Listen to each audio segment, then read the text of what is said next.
It's just your brain. You have to understand how your brain works, and it's people's egos that make them think, no, Seth, you don't know. I'm different. Right. No, you're not. Nobody, You're not. This is how your brain is designed.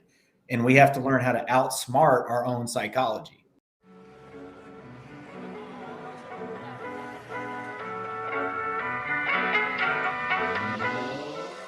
What happens when two dudes, one a retired Navy SEAL commander in Colorado Springs, and the other a hippie meditation teacher in New York City, get together to discuss living mindfully? That's a great question, because we don't know what will happen either. Raw, uncut, and unapologetic. Welcome to Men Talking Mindfulness with co-hosts John McCaskill and Will Schneider. Each week, we take an authentic dive into how mindfulness continually impacts our lives, deepens our relationships, and allows us to be emotionally alive. We filter all of our conversations through the man box, where we unpack how as men we are expected to act in society, how fighting the authentic human experience is exhausting and damaging, and how mindfulness can help. Now, on to the show.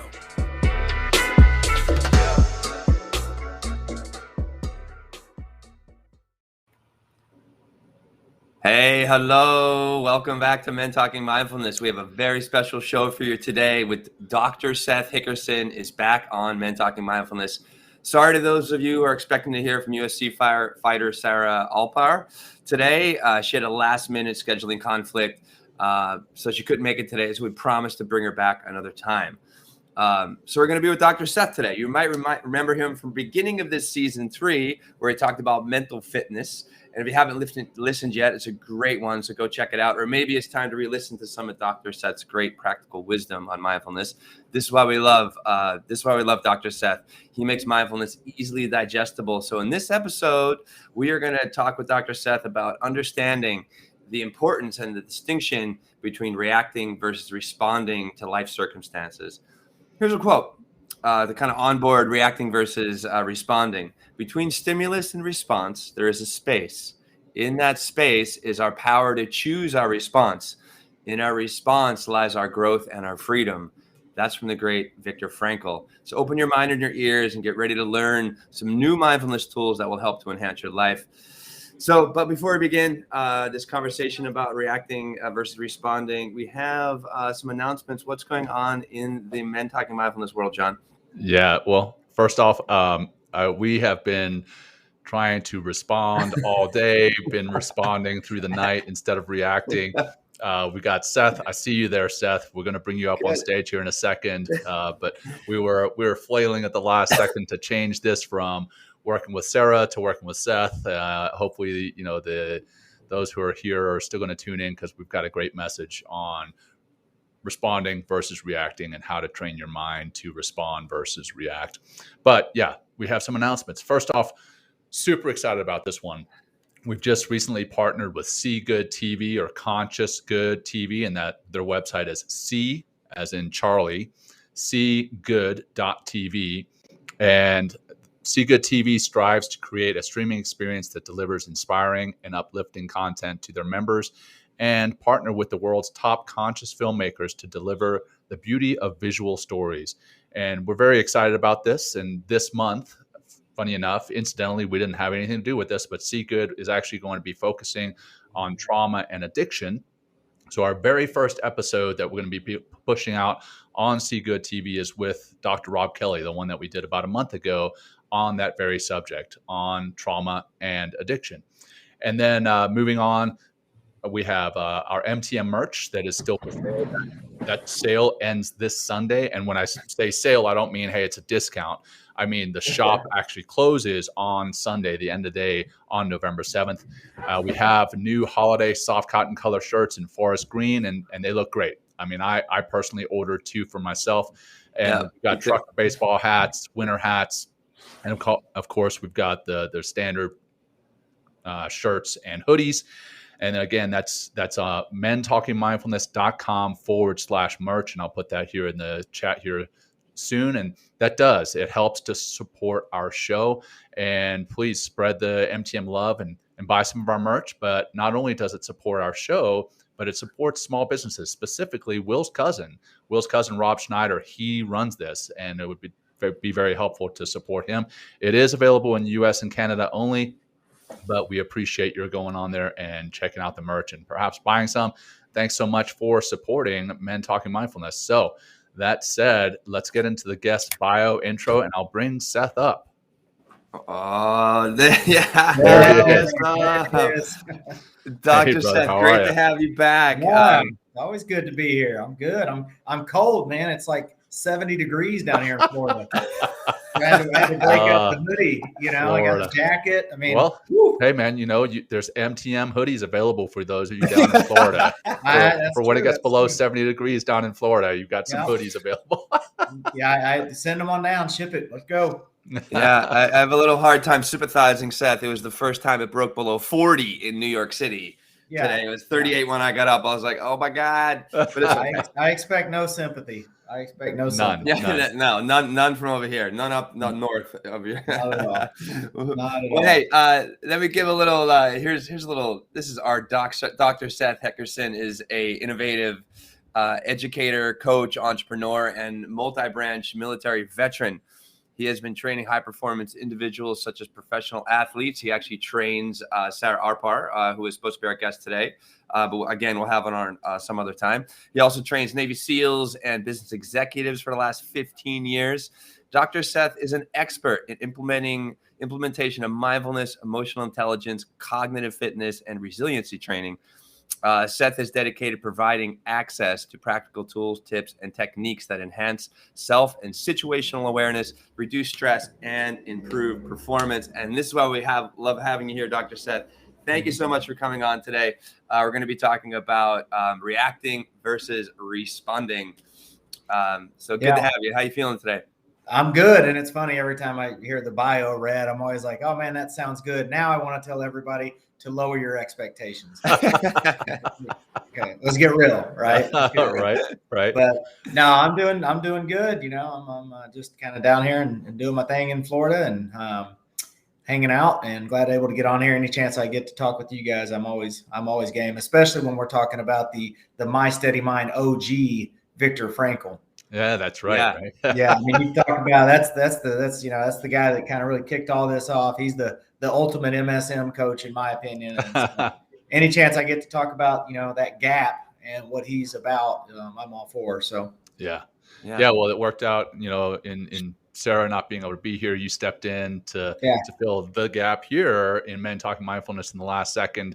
And we'll get into, a little bit more about you, because I know you were on the show a few months back, but for those who may have missed it, we'll just get a quick little bit more about you before we get into the questions and everything else. But before we do that, we're going to do like we do on every show and kick it off with a grounding practice so that we can respond better rather than react, and live in a responsive mode rather than a reactionary mode. So that said, if you're watching, if you're listening, get into a comfortable position, whatever that looks like for you, and make sure it's safe. Obviously, I'm going to kick my flip-flops off. It is cooler here, but I'm still rocking flip-flops because that's what I do. And I'm going to put my feet firmly on the ground. I'm going to put my hands on my lap, and I'm going to close my eyes. But you assume that comfortable position, whatever that may look like for you. And let's bring our attention to our breath, focusing exclusively on the physical sensations of breathing and nothing else. And to really heighten that attention, let's begin by doing 3 focused breaths together, focused and intentional, deep belly breaths. Begin by breathing out all your air, bringing your navel to your spine. Breathing in deep, in through your nose if you're able. Hold at the top and relax. And as you breathe out, focus on that air leaving your body. Focus on the contracting of the lungs and belly. And at the bottom, hold again. Breathe in again, in through your nose if you're able, paying attention to the air entering your body, the expansion of your lungs, expansion of your belly. Hold at the top and relax, letting it go nice and slow. Slow. One more. Deep in through your nose if you're able. Hold at the top. And let it go. Nice and slow. Slow. Slow. Now just feel yourself in this space. Feel your feet on the ground. If you're sitting down, feel the chair against the back of your thighs, your hamstrings, your buttocks. Feel your hands resting on your thighs.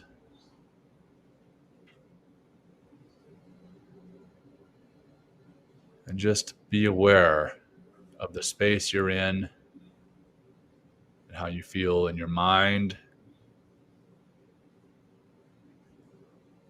how you feel in your body, and how your nervous system feels. If your mind has wandered off, just gently bring it back without any judgment. Just notice that your mind has wandered off and bring it back to this practice, this grounding practice. Bring your attention back to the physical sensation of being in this space right here, right now.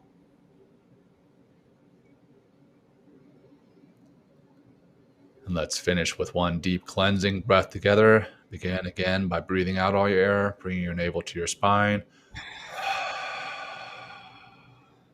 Breathe in deep in through your nose. And relax. Breathing out nice and slow, slow, slow. And when you're ready, bring some movement back in your body. Maybe rotate your head around a little, blink your eyes open if they were closed.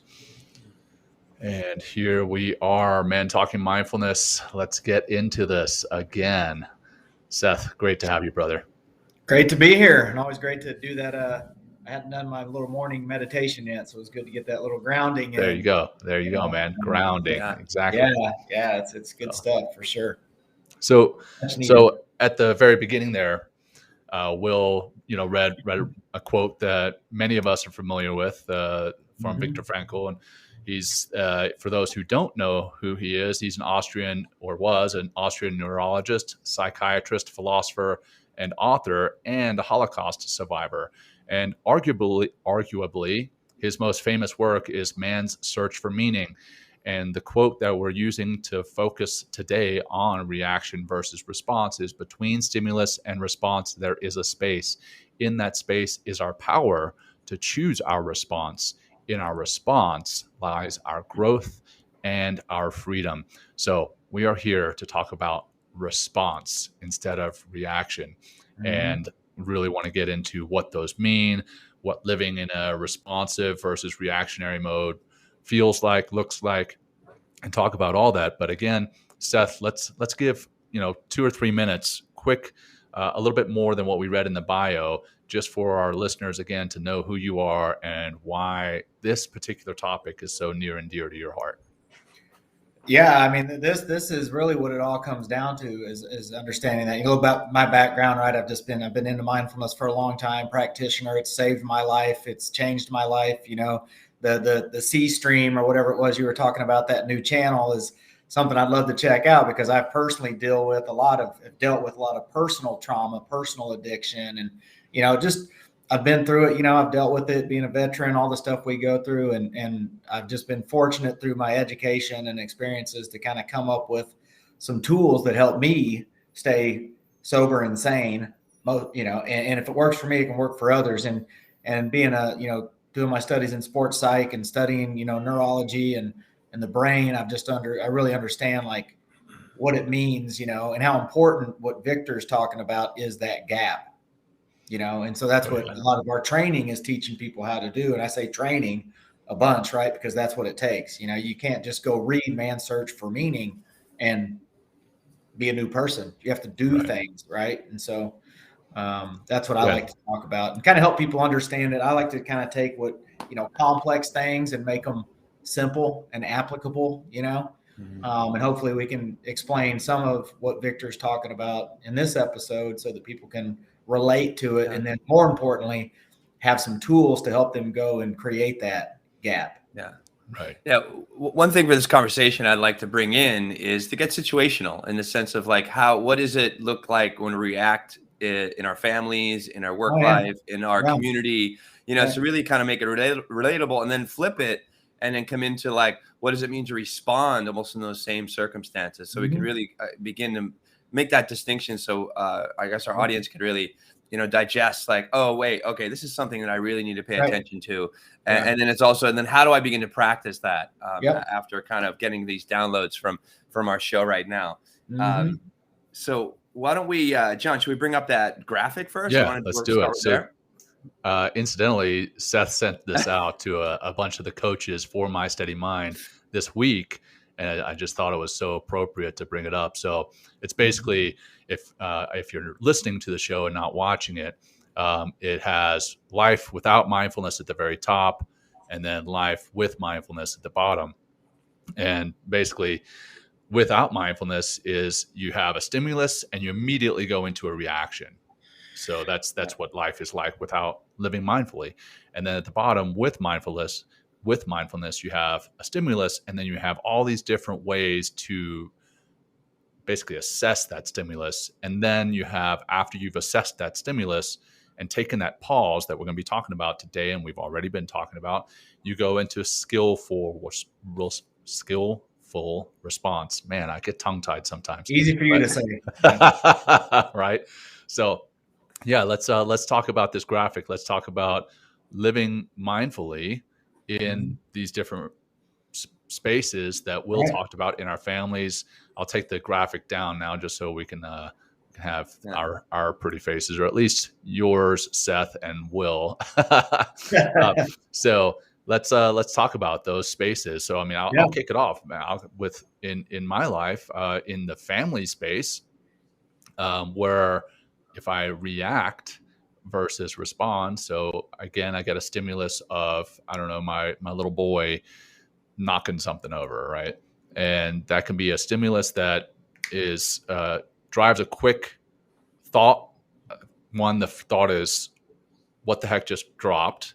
To the emotion is, why did he push that over? And the action is to yell at my little boy about pushing something over. Now, my little boy is 2. Okay. So the reaction there is not really appropriate to be yelling at my little boy who's 2 years old for knocking something over.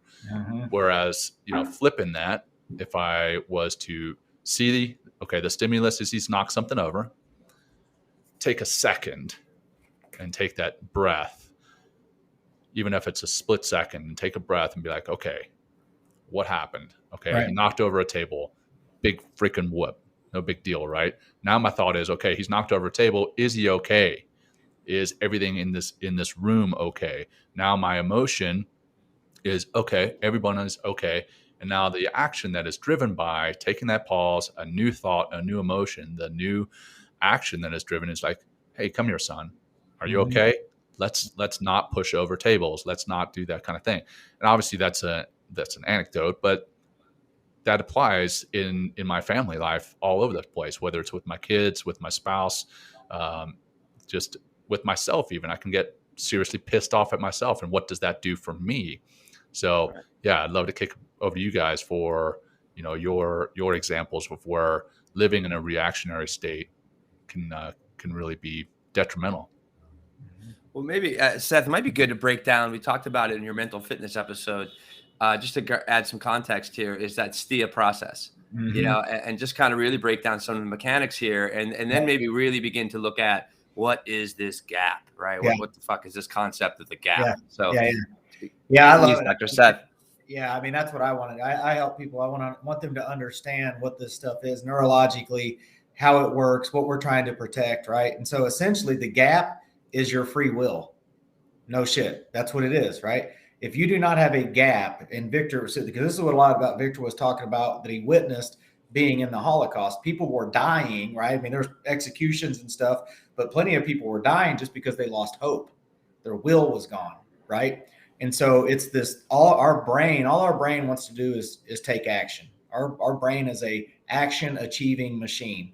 And every thought we have is an instruction, right, for that action. And the way our brain, a person's mindset, I help people understand this too, because there's a lot of, mindset coaches out there that have no idea how a brain works, right? And I'll ask them, I'll say, hey, what makes up a mindset? And if they can't tell me anatomically, neurologically, physiologically how a brain is made up, your mindset is a result of billions of neural pathways that have formed. Those neural pathways create neural bundles. Those neural bundles make up neural networks. And that series of neural networks is the anatomical structure of your brain. That's your brain set.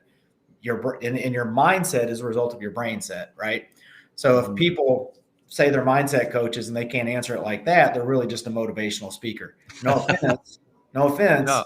Yeah. You don't have the ability to change it and update it, right? And you have to understand all of it is a result of this neurological process called STEA, right? Mm-hmm. Stimulus creates a thought creates an emotion. Emotion is energy in motion, emotion, and that's what drives action. So everything a human being does is driven by a feeling, by an emotion. We think our logical brain makes us make decisions. It's our feeling brain. We have a thinking and a feeling brain. We make decisions with emotions and we justify with logic, right? So that's the way we work. That's how we're wired. So this STEA process, and the first letter in STEA is stimulus. Yeah. Can I ask Dr. Seth? So this STEA process, this is the way that we're all kind of designed, like based on our mindsets, based on our brain set, right? Yeah. There's like, so stimulus is some sort of external something, like a loud noise, or anything, you see, your son knock over a table, or and then we cascade into a thought, right? Typically, right? And then there's an emotional response based on that thought. So we're kind of connecting the thinking and the emotion together. And then, because what you said earlier, we're action machines. So we want to do something. Right. And this is this natural progression that all human beings go through. And then we'll talk about how mindfulness can help. But is that correct in what I'm saying? Yeah. I mean, the brain and body are very simple once you understand them. And if you have a brain, this is how it works, barring any defects or anything, right? I mean, some people's brains are different, right? But I'm just talking about the general human being. I mean, how we live and evolve is very simple once you understand the basic functions of the mind and body. And so, what I want to talk about a bunch of things because I love this topic and it's very important for people to understand. And so the first thing, coming back to the gap and what I said about free will. So if you imagine this, all our brain is doing is the world. It's these neural pathways are trying to form all the time based on stimulus. And we as humans receive stimuli a couple ways. One way we receive it is through our senses. So sight, taste, touch, feel, smell, hear, right? So if I see something, hear something, taste something, feel something, that's a stimulus, right? And then, but that has to go through the prefrontal cortex and make its way down into the limbic brain where the action lives. So we receive it through our senses. The way humans receive stimulus first and faster is through limbic resonance, through energy transfer, right? When we feel something, right? People put off energy, everything's vibrating. And so we all know that, right? We can talk about that. Trust your gut, right? We got billions of bacteria that line our stomach and our gut, and people can walk by you. You can be in a room and you can feel the energy in that room, right? Good or bad. So that's all. As humans, we're processing stimuli. And then every resulting thought is based on our perception of that stimulus, right? And so if unaware people that don't have mindfulness, which is was certainly me for many, many years. It's probably still a lot of people out there listening, right? There's no gap between a stimulus and a thought. So what that means is you are at the mercy of all stimulus, right? You do not have free will. If you do not have a space between a stimulus and a thought, like Viktor said, you do not have we say it kind of laughing, like, oh, it's your ability to respond. I mean, this is what I'm talking about. If you don't have that space, you don't have free will. You're a slave to your emotions, to everything, to every stimulus out there, right? Yeah. And so then what that does to humans, and this is why we have so much mental fatigue and exhaustion and depression and you name it, right? Burnout, because people don't have that gap. They don't have any awareness, so they're at the mercy of all stimulus. We live in a world designed to use negative stimulus to influence this process, right? And so if I'm this person and I don't have a gap, and I'm at the mercy of all this stimulus, what that means is people just wake up and they're perceiving stuff as threats all the time. That bad email, my kid that knocked over a table, that driver that cut me off, the person that didn't like my Facebook post, whatever, right? And so it just means they exist in sympathetic overdrive. People are just in survival mode the time they get out of bed. Right. And so that's exhausting, right? And that's how most people just try to live. And so you have to start to understand this neurological process. You have to really get a new relationship with all stimulus. And then you have to do something to create a space, the pause, the gap between a stimulus and a thought, so that whatever the stimulus comes, if it's a shitty negative stimulus, I want to create space to then change my perception of it from good to bad, so I can have a good thought, emotion, action. Right. And that, go ahead.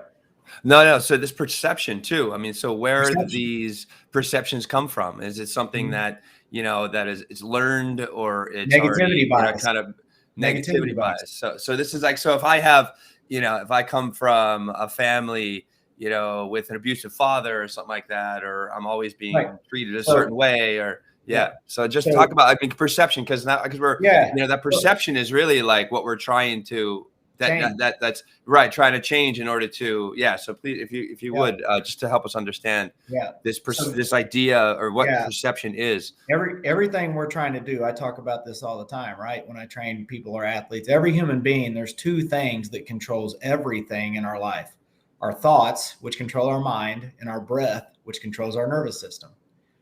Most people live their whole life with no awareness or control over either, right? Right. And that sucks. And so what we're doing through training is we're starting to learn how to control mindfulness, metacognition, thinking about our thinking, starting to control, have awareness of our thoughts first, creating space so I can then change my perception of it, so I can influence, and then the whole thing we're trying to do also is recalibrate our nervous system. That's it, and that's the simplicity of what it is. And so creating a new perception, then, you know what I mean, of ourselves and ourselves in this world, and ourselves relating to other beings and people. 100%. So totally, updating your mind like you update your phone. And this is what we talk about at My Steady Mind. It's because of neuroplasticity that lets us literally change who we are and how we see the world through specific training like we do. And so the example I give, and there's a great book called Stop Doing That Shit by John Bishop, I think, which you should all read, right? There's two he wrote. One is called Unfuck Yourself, and one is called Stop Doing That Shit. And what he talks about we got these names. These are the books I read now. There's other stuff. Stop doing that shit and unfuck yourself. Just so we're very clear that these are books that you can buy anywhere. I love it. Buy them both, right? It's an awesome guy. He's big on. I was supposed to actually hook up with him and meet him. John Gary Bishop, I think is his name. But anyway, he's out of London. But he's an OG like us. He's a brain guy, but he tells it as it is. We don't try to beat people over the head with the academics of it. We don't try to sound super smart, right? It's like, here's the way it works, and here's why you're fucked up. And if you want to unfuck yourself, you have to know this. So what he uses in this book, right? So when human beings are born, when all of us are thrown into this world, the term he uses is called your throwed-inness. I don't know if that's British or what, but that's what he called it, your throwed-inness. So when all of us on this and every one of your listeners, when we were born, we were thrown into this world. Our brain and our body are thrown into this world. And instantly, our brain is starting to develop. And how our brain develops is 100% contingent on the stimulus around us, right? And so that's your throwed-inness. And we couldn't decide to be male or female or black or white or come from a good home or a bad home or an alcoholic home, or right? There's all these variables that we just got thrown into that we didn't have any control over, right? And so as that human is progressing, right, our brain is developing, these neural pathways are all forming based on that kid's experience and exposure to stimuli, and it's forming who that person is. It's forming the structure of their brain, right? And these kids don't have awareness. Right. Perceptions, right? Yeah.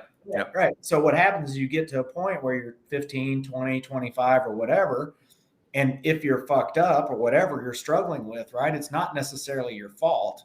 It's the way your brain has been wired based on everything you've had exposure to with no awareness up until that point, right? And then what we're saying is through what we do, which is proactive neuroplasticity training, you can go in and start to identify that subconscious shit, right? That self-sabotaging behaviors, and through neural pruning, break those old neural pathways and then form new ones. So you can totally transform who you are by doing this, but you have to understand the STEA process, stimulus, motion, action. You have to do something. That's why self-help books don't work. That's why motivational speaking doesn't work.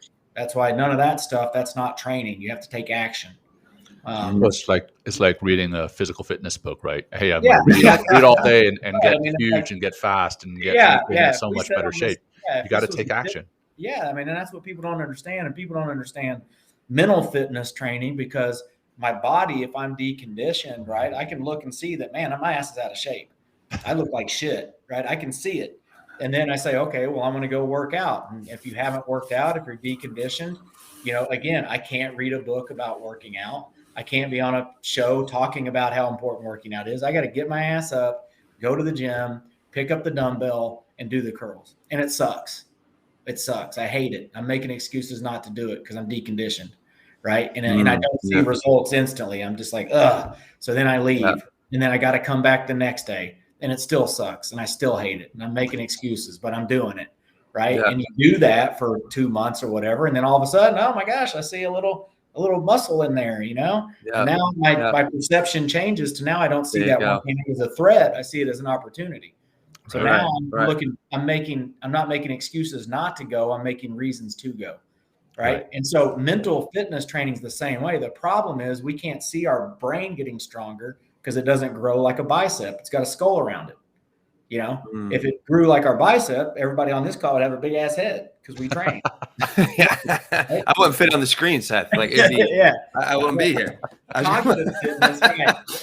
Cognitive fitness, mental skills training doesn't work that way. It grows, it changes through new neural development and breaking old ones. And so that's why a lot of people just don't believe it, or don't think it works, because I can't see it, right?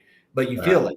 You feel it, but you may not feel it at first, right? You're not going to become a Jedi master the first time you sit down and try to meditate, right? And that's what I help people in our country, especially, who are like, Seth, I did a 5-minute guided meditation. Why am I not the Dalai Lama? Like, why am I not levitating?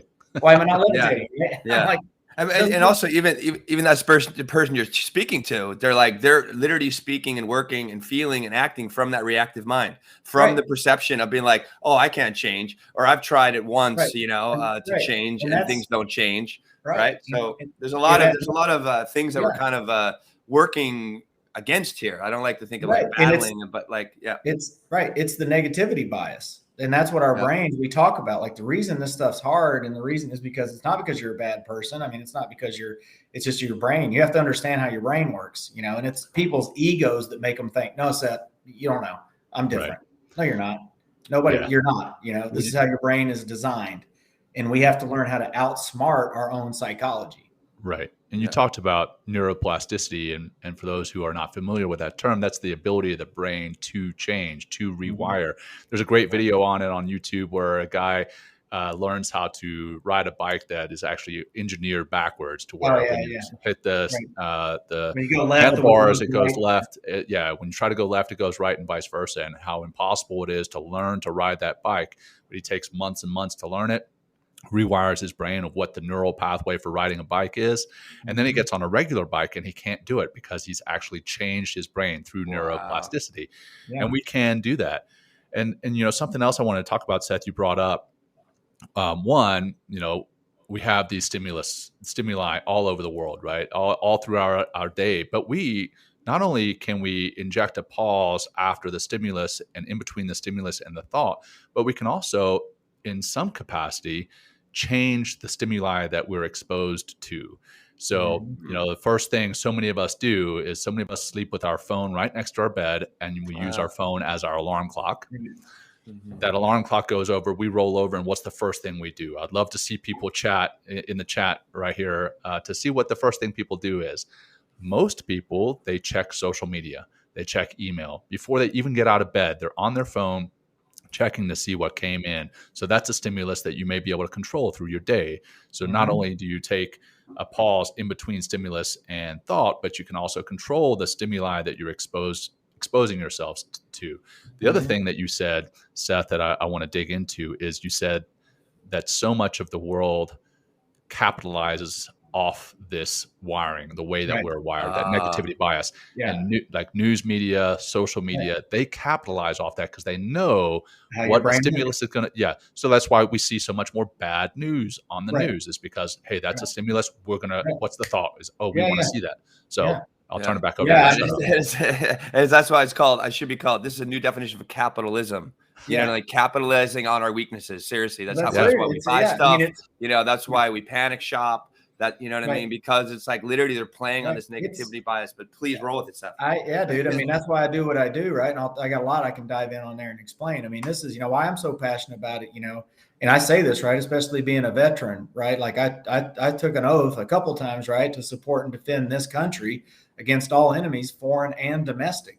And what I'm doing in my business is defending our country against domestic terrorism. Right? Wow. That's what I'm doing. I didn't stop serving this country just because I got out of the military, right? This is my defense against domestic terrorism, because our country, I love it to death, right? I love capitalism, but this country's hyper capitalism, which means it's designed to try to literally extract as much money out of our citizens from birth until death. And we use systems to make sure that happens, right? I mean, that's what I talk about my doctorate in educational leadership, right? Our school systems there's no funding for things like music, art, dance, PE, mental health. There's no funding for that because that's what stimulates divergent thought. There's no money in healthy, independent thinking people. We say, no, it's all about IQ. It's about standardized testing, right? That's what's going to get you successful. That's what's going to get you the career. So you suppress and eliminate divergent thinking. And then all a person has is convergent thinking.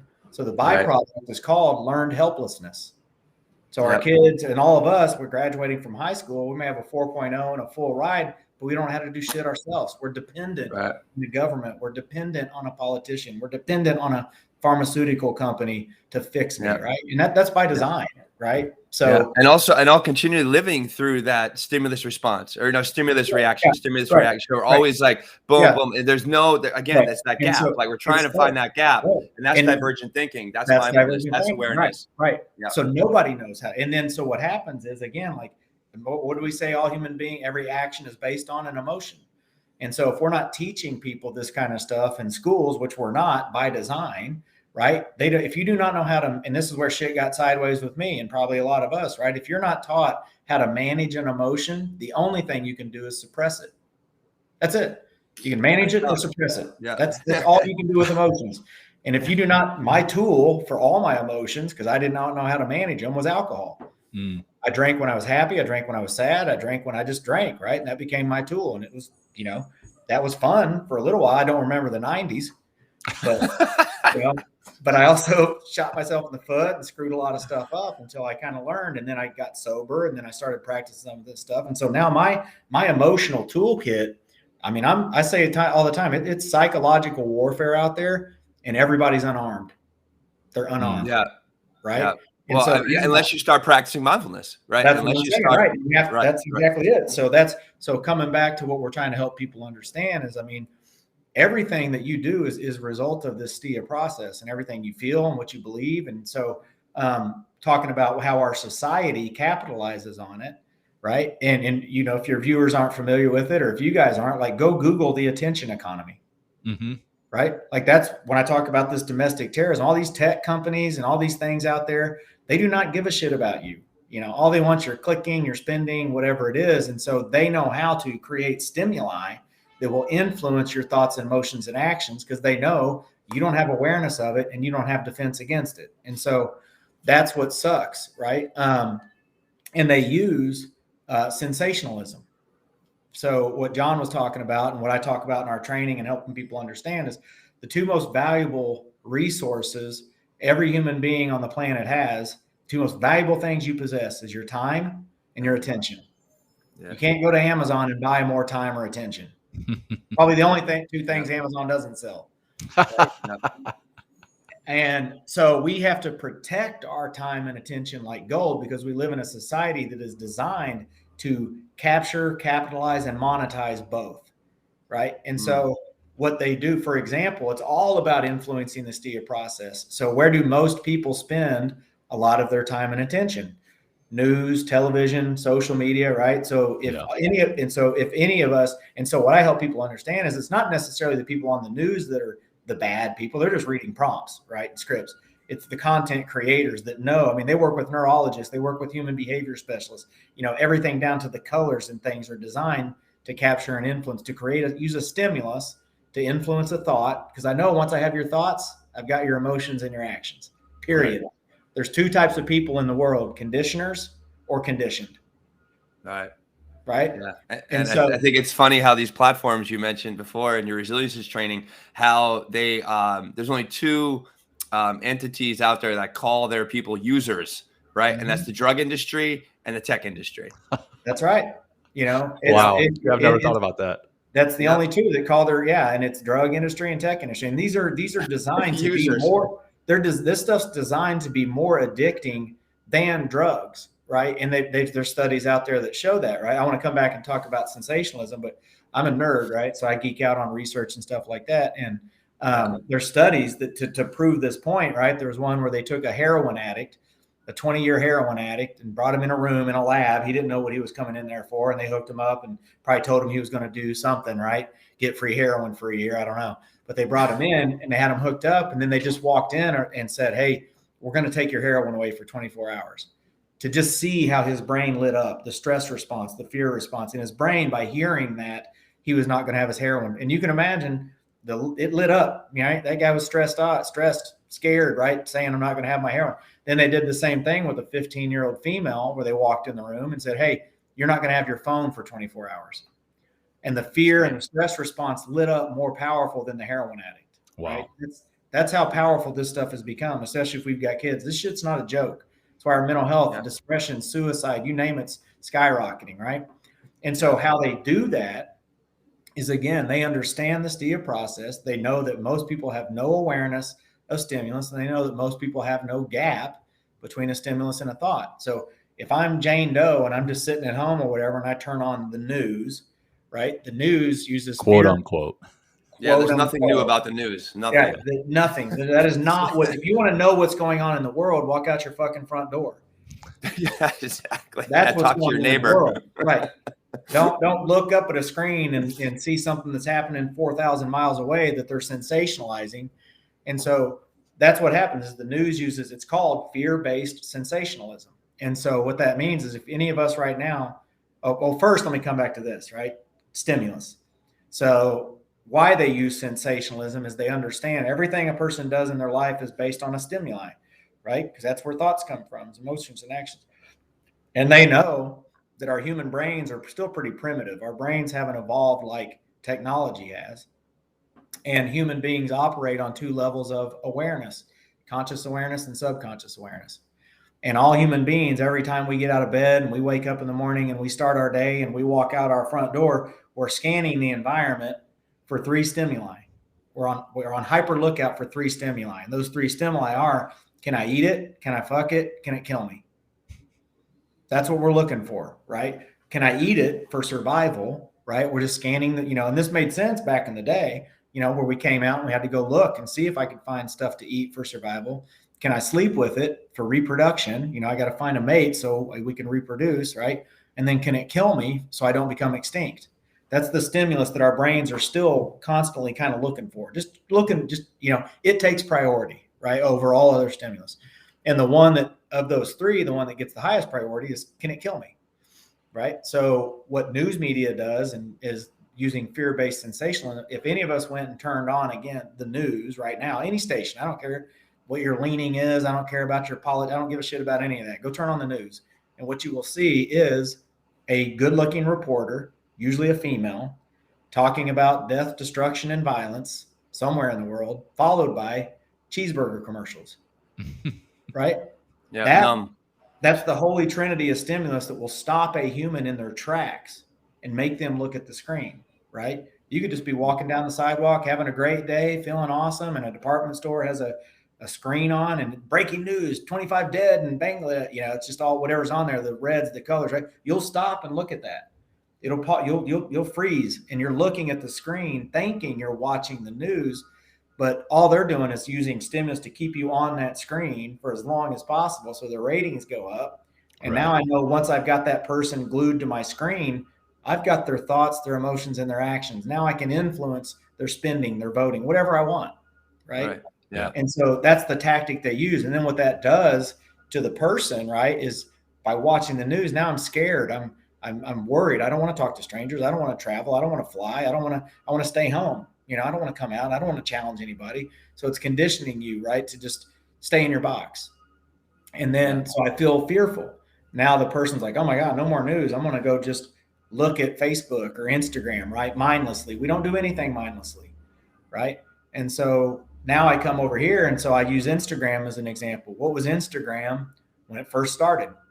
Just photos, right? Just of what? Food, photos I think. Food. Yeah. Instagram was just photos of food. Human beings cannot not look at pictures of food. Yeah. You're scrolling on Facebook or whatever, and then all of a sudden you see a triple cheeseburger. You stop, right? You lock in on it. And so I still do it, right? We just have to have awareness that these are the stimuli that get our attention. Right. So then Instagram turned into pictures of sex. Yeah. Right. And so yoga. Media, I'm just kidding. Yeah. Right. Yeah. Check out this downward dog. I'm like, okay. Yeah, exactly. Yeah.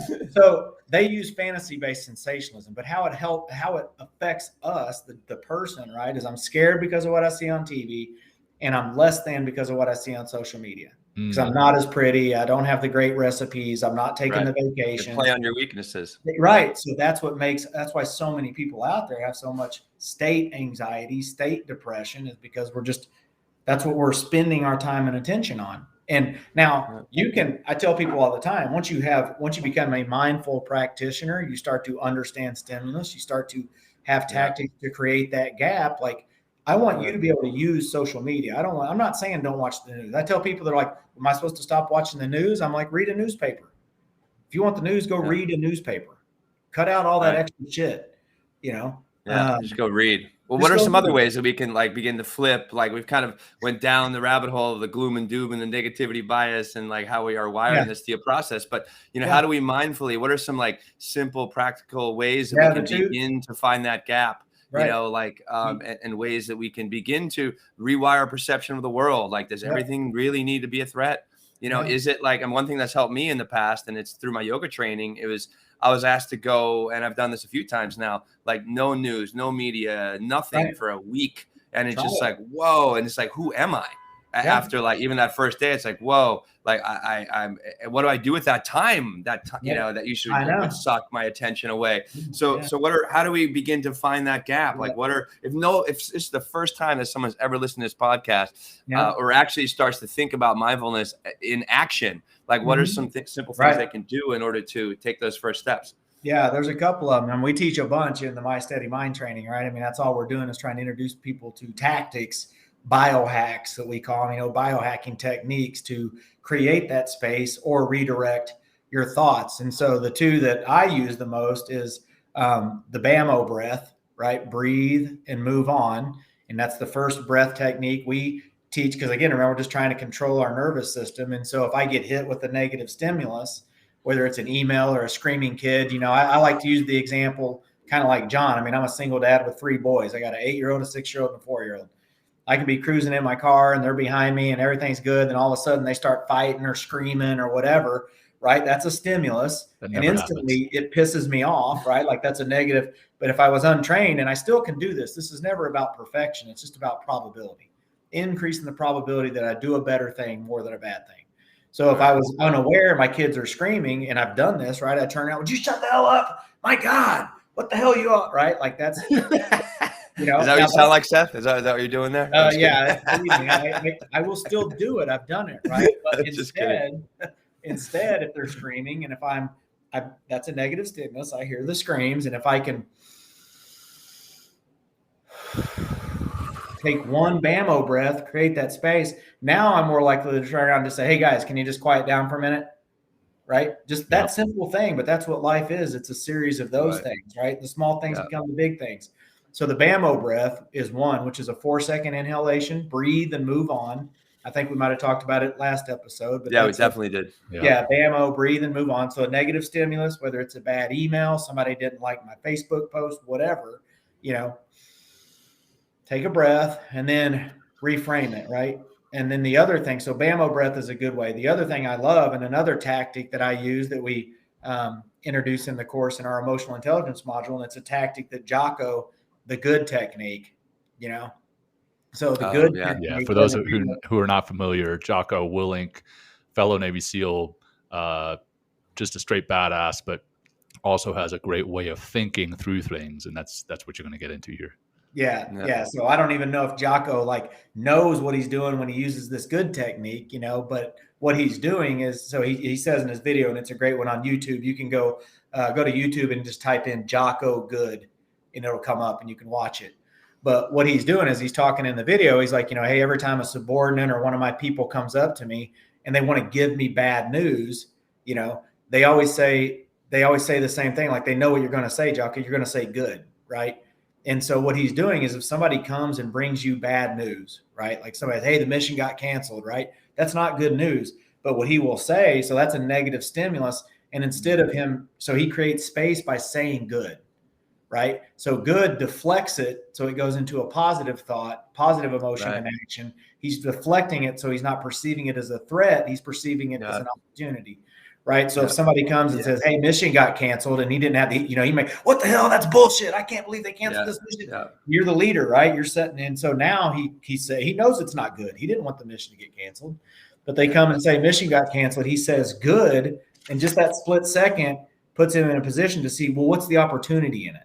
Right. What's the opportunity? Exactly. Gives us time to get better. Gives us time to train more. And that's what we're doing. So the BAMO breath and the good technique, you can thank it, you can say it, whatever, but it's a mechanism for creating space and changing your perception of what would normally be a negative stimulus to a positive one. I like a way of filtering the world, right? So it's like, what I love what Jocko does, and thank you for bringing up that video, and I watched it, I really enjoyed it. Like, if everything is good, he just kind of isolates it and puts it, just instead of it being like, oh my God, this is going to totally screw up my life or my situation, whatever. It's just like, boom, I just kind of isolate it into good. Yeah. And a sense of like good, in the sense of like, there's opportunity here. Everything. Right. Instead of going into the negativity bias, we're like, oh my God, everything's ruined. I did this. And what about that? And instead of being like, hey, there's something here. And if I take a moment, right, with the BAMO breath, and just slow myself down and get a chance to analyze, the opportunity and the good that's whatever that circumstances is, then I'm going to be more effective.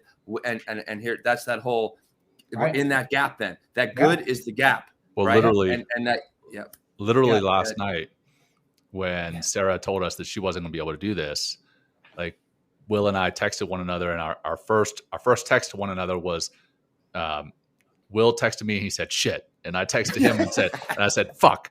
And then I was like, all right, let's take a second. Let's think about this. What can we do? And we turned it into an opportunity, but we did. Even though we know, like you said, none of us are perfect, right? We still, no, it's never perfect, right? But we realized that, hey, we were reactionary in our reaction. And then we're like, okay, let's turn this into an opportunity. We have Seth back on. And here we are. I mean, and sharing great information. Yeah. And I also want to talk about BAMO. You talked about using it. Okay, your kids are yelling or whatever stimulus is there, a negative stimulus, and you feel like you need to react, but you inject a BAMO breath, a breathe and move on. But you can't just do that without having done it before. So you have to train to use that. Right. And so like doing it. Thank you, John. In a calm setting at home. When there's no negative stimulus, getting used to that. So that does set up that new neural pathway to respond rather than react. So you have to train in a place, in an environment, and a time that is going to set you up for success when that negative stimulus does come, because it's going to come.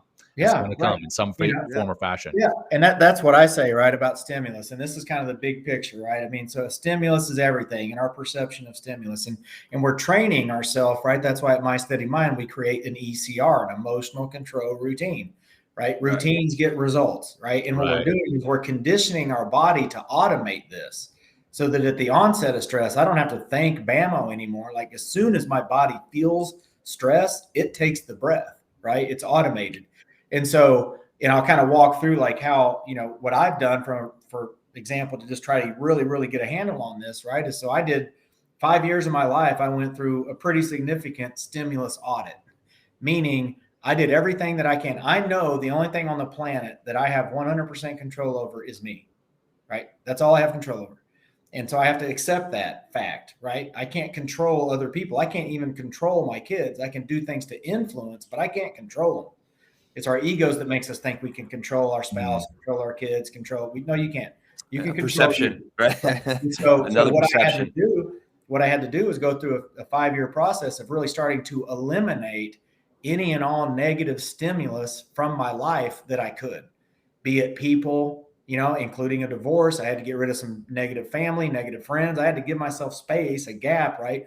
And not let that negative stuff out there that I can't control into my life, right? And I did this for like 5 years and got rid of I don't watch news. I don't, people are like, oh, you're on Facebook all the time. I'm like, I'm on there. I post something, I'm off. I don't know when the last time was I scrolled something, right? Not because I'm better than anyone, but just I have to protect my stuff. Well, because you trained, because you began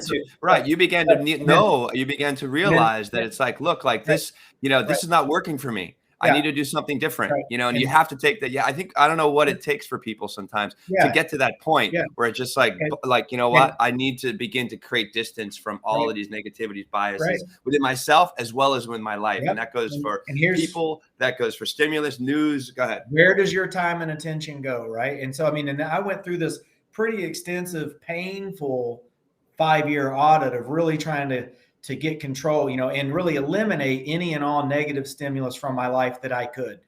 And can I ask you, Seth, why was it painful? Can I ask you, just so I'm sorry to cut you off, why is it painful? Like, so just for people to clue in.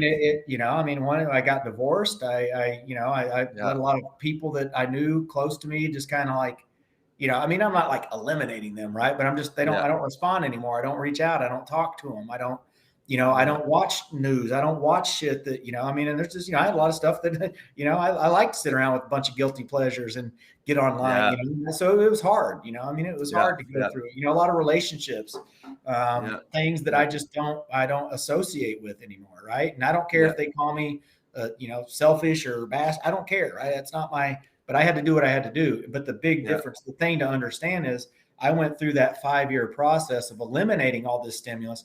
And I know today that whole audit accounts for about 10% of the stimulus I'm going to be exposed to on a daily basis. So the training is, how do I defend myself against the 90% of stimulus I don't have control over? Right. Wow. And so that's what the training is about.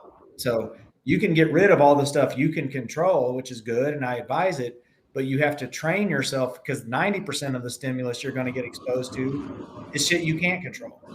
And so that's what the routines and the training is, so that we can go out into the world and be in control of our thoughts, emotions, and actions, regardless of what goes down.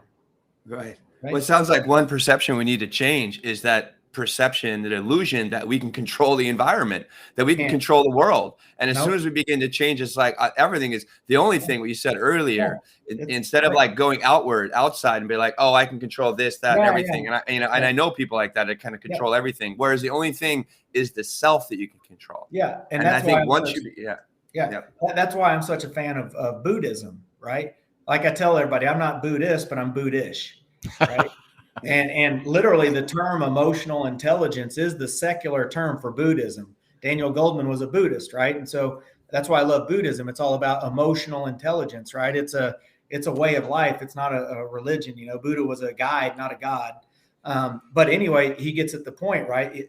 All Buddha wants to do is to end suffering, right? End suffering. Wow. And what causes all human suffering? Ego.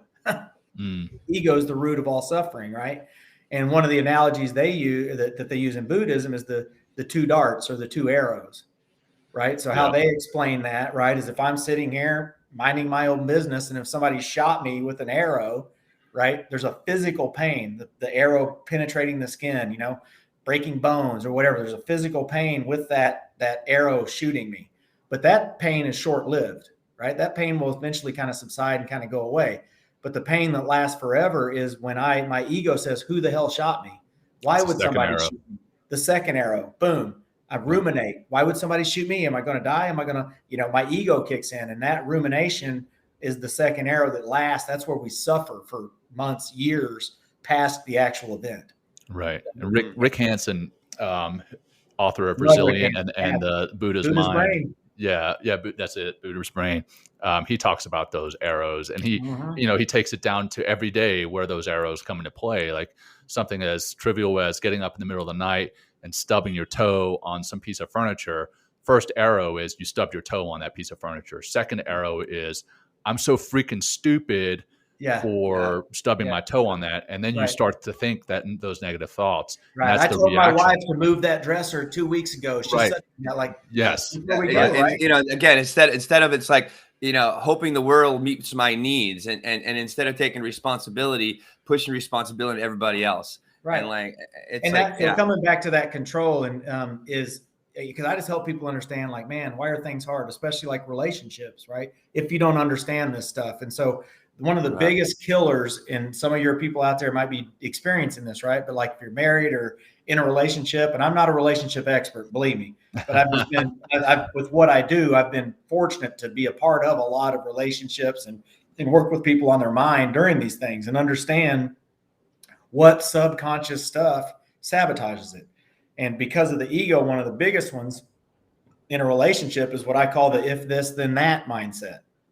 Right. Right. The if this, then that mindset. So what that means is if I'm married, right, and I have this thought that if I do this, she'll do that. This thought of I can control it, right? If I do this, she'll do that. If I take out the trash, mow the yard, she'll come and, we'll have sex tonight or whatever, right? I do this.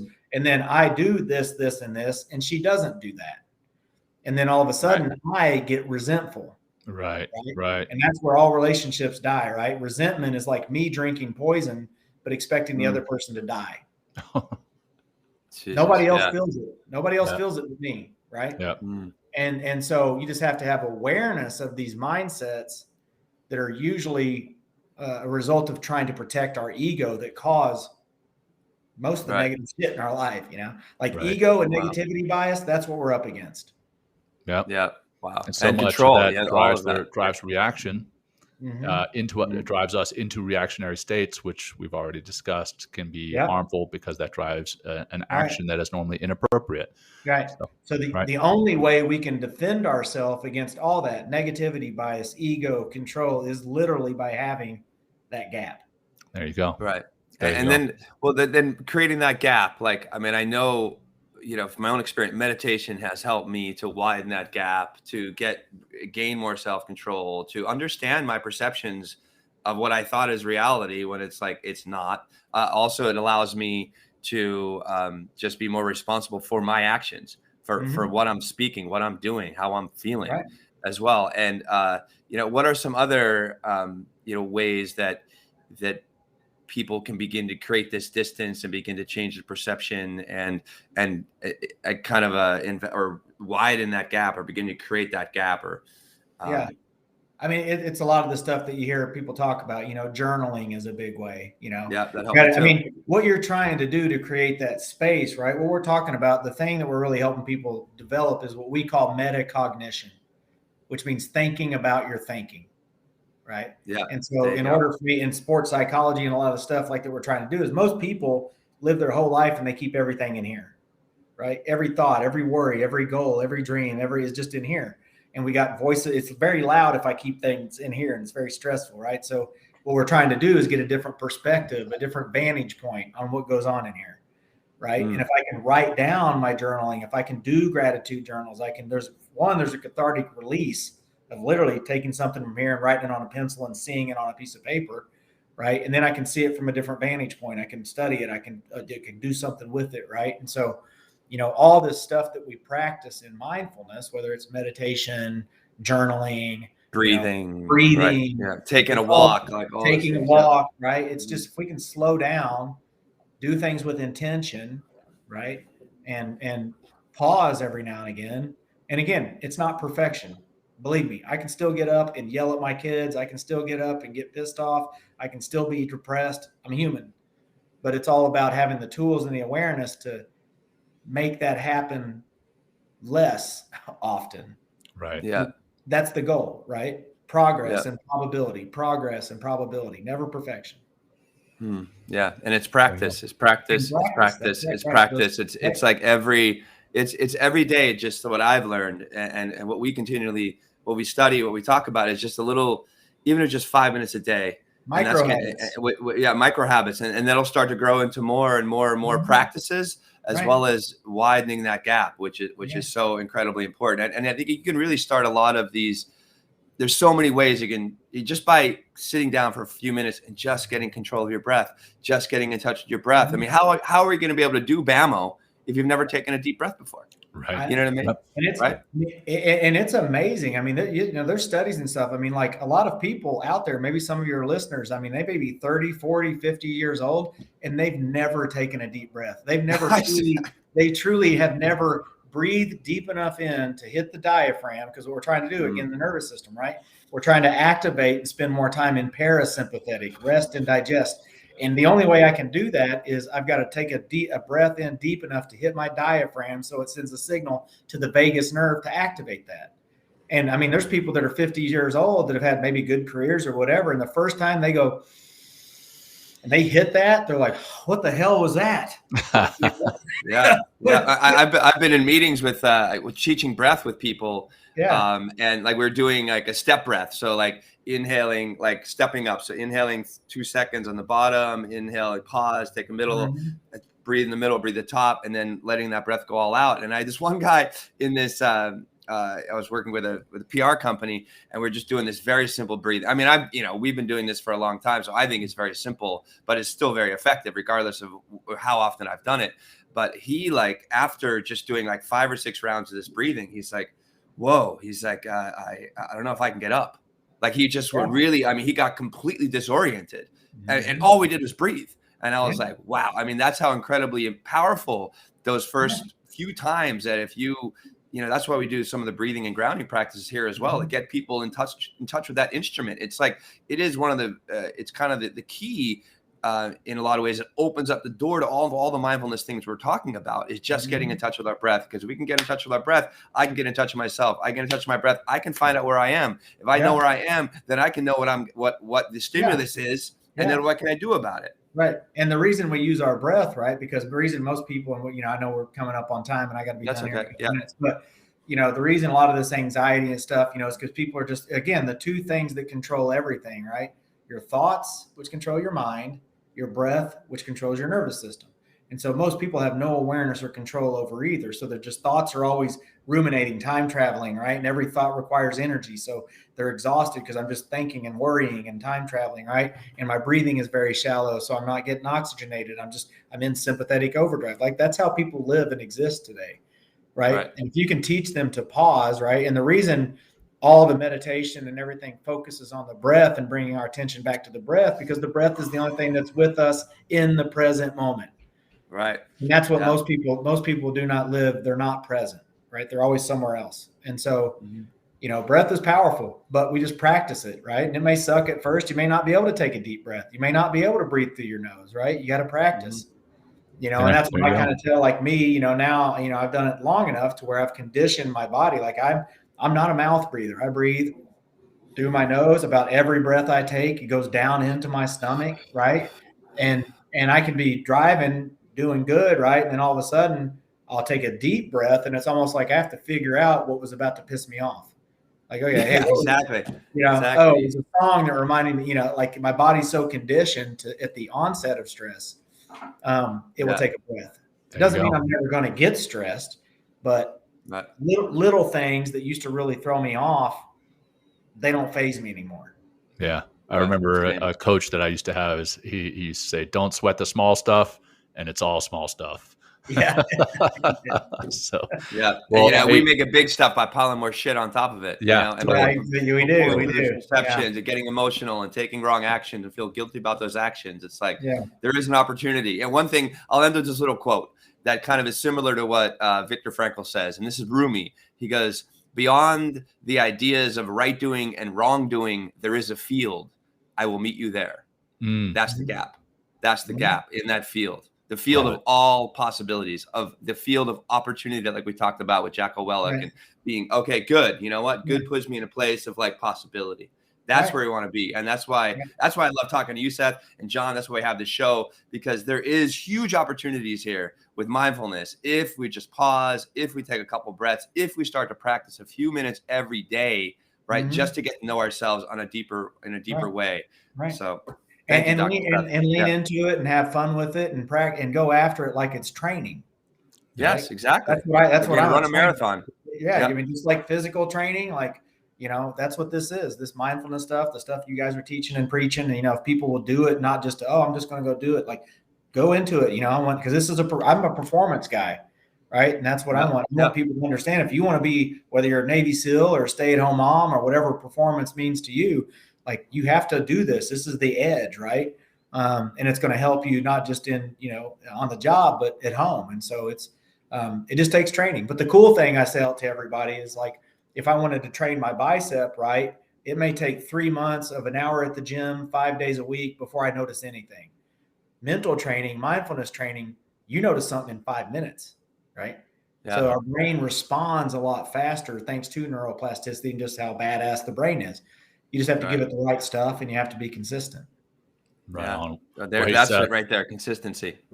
Hey, thanks, John. Always a pleasure having you here, brother. I know you've got to bounce here in a second, so I just want to give you an opportunity to plug yourself and the work you're doing, and for our audience, and then we'll wrap it up with a grounding practice and call it done. Yeah, I love it. Again, I'm always grateful to be on here and spend time with you guys. I love what you're doing at My Steady Mind and spreading the word. And so if people are interested in what we're doing, it's mysteadymind.com, www.mysteadymind.com. Everything that we talk about here is in an online course that anybody can go purchase and move yourself through. It's a 9-module course. Great course. I know both these guys have gone through it. So if your viewers want to do it, I give them the 25%. It's only $299 for the course, but I give you a 25% discount. So if they go to mysteadymind.com, click to enroll in the course, put in the coupon code MSM25, like My Steady Mind, MSM25, they'll get 25% off of it. And it's going to give you everything you need to do what we just talked about in this episode, right? But you have to go do it. So anyway, that's it. If you like, you know, I'm on social media, LinkedIn, Seth Hickerson. If anybody has questions, hit me up. And thanks again for having me. Seth at My Steady Mind, if they want to email me, Seth at My Steady Mind. Yeah. So.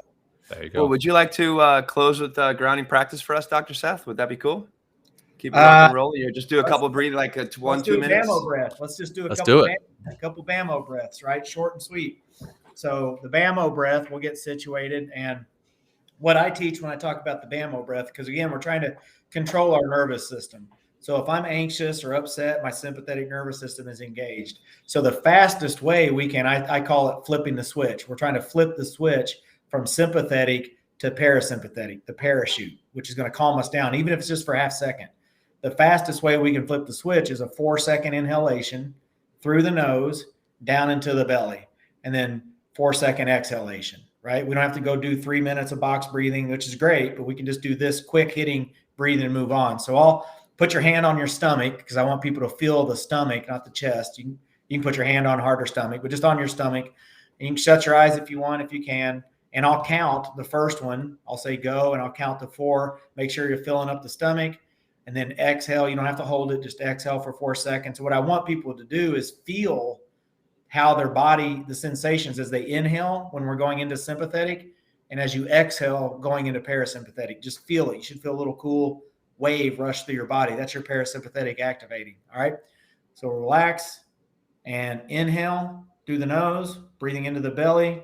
2, 3, 4. Open your mouth and push the air out. Exhale. 1, 2, 3, 4. One more on your own.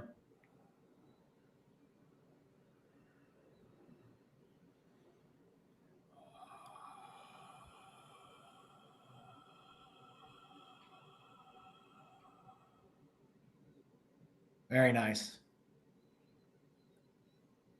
Mm-hmm. Wow.